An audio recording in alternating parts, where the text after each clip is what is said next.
নমস্কার। কবিগুরু রবীন্দ্রনাথ ঠাকুরের খেয়া কাব্যগ্রন্থের অন্তর্গত একটি কবিতা শুভক্ষণ। খেয়া আমার অত্যন্ত প্রিয় একটি কাব্যগ্রন্থ। এটি থেকে বারবার কবিতাগুলো পড়তে আবৃত্তি করতে ভীষণ ভালো লাগে। তাই শুভক্ষণ। ওগো মা, রাজার দুলাল যাবে আজি মোর ঘরের সম্মুখ পথে, আজি প্রভাতে গৃহকাজ লয়ে রহিব বলো কি মতে। বলে দে আমায় কি করিব সাজ, কি ছাদে কবরই বেঁধে লব আজ। পরিব অঙ্গে কেমন ভঙ্গে কোন বরণের বাস। মাগো, কি হলো তোমার, অবাক নয়নে মুখপানে কেন চাস। আমি দাঁড়াবো যেথা বাতায়ন কোণে, সে চাবে না সেথা জানি তাহা মনে।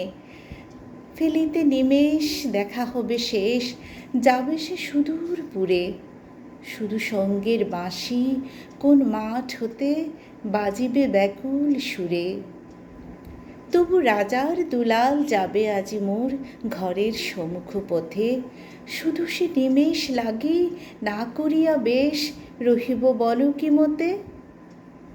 ওগো মা, রাজার দুলাল গেল চলি মোর ঘরের সম্মুখ পথে, প্রভাতের আলো ঝুলিল তাহার স্বর্ণ শিখর রথে। ঘোমটা খসায়ে বাতায়ন থেকে নিমেষের লাগি নিয়েছি মা দেখে, ছিঁড়ি মণিহার ফেলেছি তাহার পথের ধুলার তরে।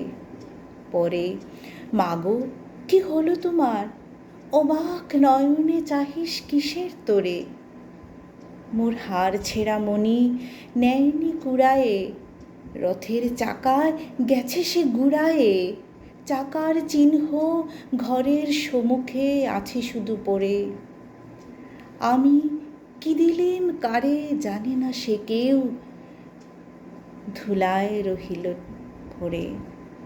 তবু রাজার দুলাল গেল চলি মোর ঘরের সম্মুখ পথে, মোর বক্ষের মণি না ফেলিয়া দিয়া রহিব বলো কি মতে।